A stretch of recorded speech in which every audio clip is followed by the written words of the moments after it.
A Brief History of Everyone Who Lived by Adam Rutherford। विज्ञान की नजर से इंसानों का इतिहास जानिए। कहीं ना कहीं हमारे अंदर ये जानने की जिज्ञासा रहती है कि इंसानों का जन्म इस धरती पर कैसे हुआ। हम सभी जानना चाहते हैं कि जब इंसान धरती पर आए तो वो कैसे थे। आपके लिए अच्छी खबर ये है कि आपकी जिज्ञासा को शांत करने के लिए विज्ञान के पास जेनेटिक्स नाम की एक ब्रांच है।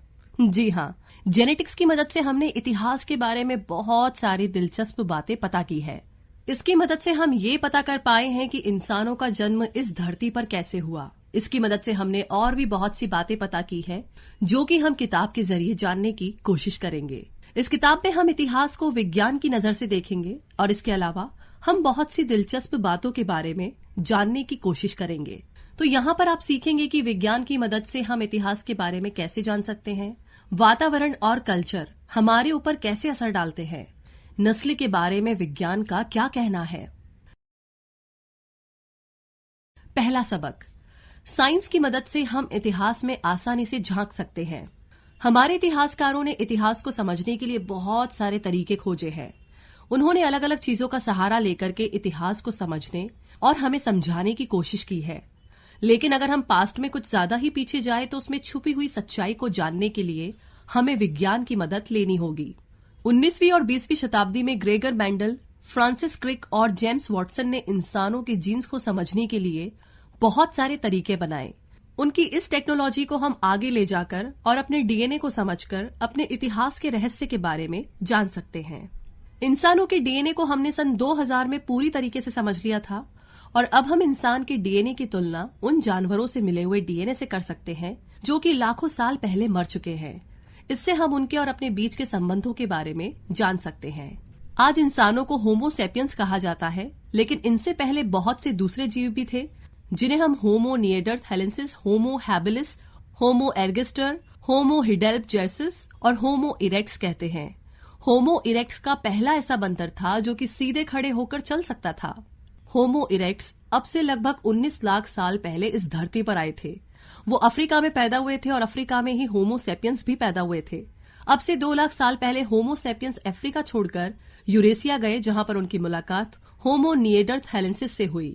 तो होमो सेपियंस और होमो निएंडरथैलेंसिस ने मीटिंग की और आज जीन्स को अच्छे से समझने के बाद हमें ये पता लगा है कि एक यूरोपियन के डीएनए का 2.7% भाग होमो निएंडरथैलेंसिस से मिलता है।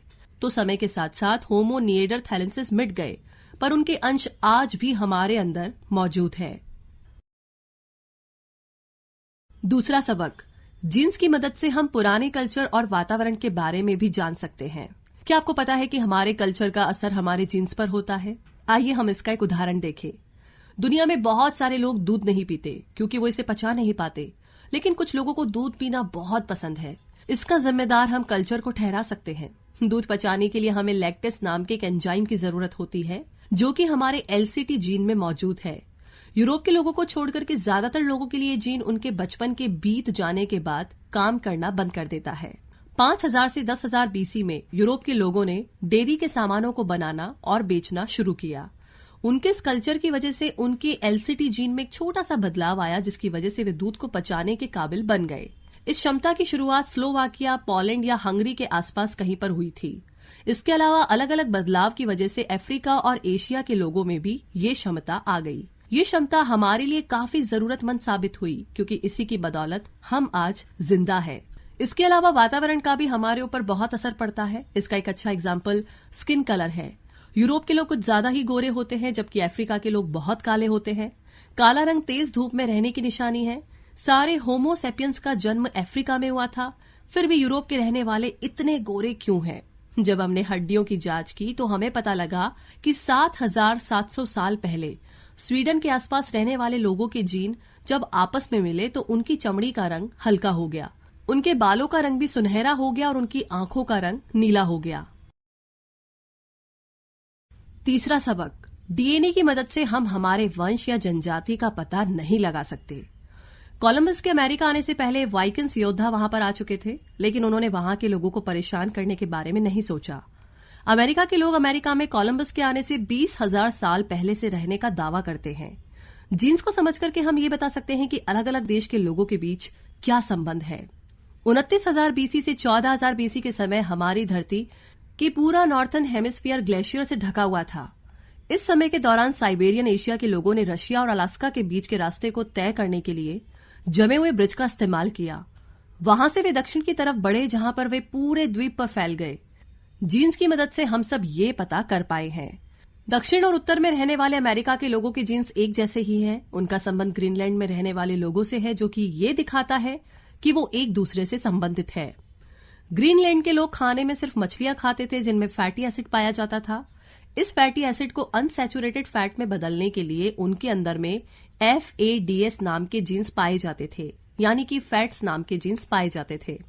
ये FADS यानी कि फैट्स जीन अमेरिका में रहने वालों में भी पाया जाता है, जो कि ये दिखाता है कि दक्षिण और उत्तर में रहने वाले लोगों के पूर्वज ग्रीनलैंड के लोग ही थे। डीएनए से हम इस बात का पता नहीं लगा सकते कि हम किस जनजाति से संबंधित हैं। बहुत सारी कंपनियां इस बात का दावा करती है कि वे आपके पूर्वजों के बारे में बता सकती है, लेकिन ऐसा नहीं है। ऐसी कंपनियां आपसे कुछ पैसे लेती है, लेकिन इनके नतीजों पर हम भरोसा नहीं कर सकते। ऐसा इसलिए क्योंकि इसकी कोई भी वैज्ञानिक बुनियाद नहीं है। सभी लोग आपस में मिक्स हो चुके हैं और ऐसे में बहुत सारी जातियों के अंश हमारे अंदर मौजूद है, जिससे हम ये पता कभी नहीं लगा सकते कि हम एक्चुअली में किस जाति से संबंधित है। चौथा सबक, हम सभी का संबंध कहीं ना कहीं शाही खानदान से है। जोसेफ चेंग येल यूनिवर्सिटी के स्टैटिस्टिशियन हैं, जिन्होंने गणित की मदद से ये पता लगाया कि हम शाही खानदानों से किस तरीके से संबंधित हैं। ऐसा करने के लिए उन्होंने ये पता लगाया कि हम कितने साल पीछे जाए जिससे कि हमें सभी लोगों के पूर्वज मिल जाए। तो इसका जवाब था सिर्फ 600 साल पीछे। इसका मतलब है अगर हम सभी लोगों के पूर्वजों को एक पेपर पर बनाकर लगभग 600 साल पीछे तक ले जाए तो हम देखेंगे कि सभी लाइन आपस में मिल रही है और हम सभी एक दूसरे से संबंधित हैं। लेकिन अब आपके दिमाग में सवाल उठ रहा होगा कि हमारे 2 पेरेंट्स हैं, उन दोनों के 4 पेरेंट्स थे, उन 4 के 8 पेरेंट्स थे। इसका मतलब हमारे करोड़ों पूर्वज हो सकते हैं। फिर हम सभी शाही खानदान से कैसे संबंधित हैं? तो इसका जवाब है कि 90वीं शताब्दी में रहने वाला हर व्यक्ति हमारा पूर्वज है। वे सभी हमसे किसी न किसी तरीके से जुड़े हुए हैं। यूरोप के रहने वाले चार्ल मैग्न 18 बच्चों के पिता थे। इस हिसाब से देखा जाए तो वे यूरोप में रहने वाले हर एक व्यक्ति के पूर्वज हैं। एशिया में रहने वाले लोग चंगेज खान से संबंधित हैं और अफ्रीका में रहने वाले नेफर्टिटी से। तो हम में से हर किसी का पूर्वज एक राजा था, लेकिन हमारे सभी पूर्वज शाही खानदान से नहीं थे, जो कि एक अच्छी बात है। अगर आपके सभी पूर्वज शाही परिवार से होते तो शायद आज आप ये नहीं पढ़ रहे होते। पहले के समय के शाही लोग अपने वंश को शुद्ध करने के लिए अपने ही घर में शादी कर लिया करते थे। इसकी वजह से उनके अंदर जीन से संबंधित बीमारियां पैदा होने लगी। इसका एक अच्छा उदाहरण है स्पेन के चार्ल्स द्वितीय। उनकी बीमारी कुछ ऐसी थी कि वे पिता नहीं बन सकते थे। इसकी वजह ये थी कि उनके पूर्वजों की संख्या सिर्फ 82 यानी कि 82 थी, जबकि किसी आम आदमी के पूर्वजों की संख्या 254 यानी कि 254 होते हैं। उनके परिवार के लोग आपस में ही शादियां कर लिया करते थे, जिससे कि उनके पूर्वजों की संख्या कम हो गई और वे अपाहिज हो गए। 5वां सबक, नस्ल का विज्ञान से कोई लेना देना नहीं है। काफी समय तक हमारे अंदर ये वहम रहा कि विज्ञान भी नस्ल को मानता है, लेकिन ये सच नहीं है। इस सच तक पहुंचने में हमें कुछ समय लग गया। सच तो ये है कि एक ही नस्ल के लोगों में जितने अंतर पाए जाते हैं, उतने अंतर 2 नस्ल के लोगों में नहीं पाए जाते।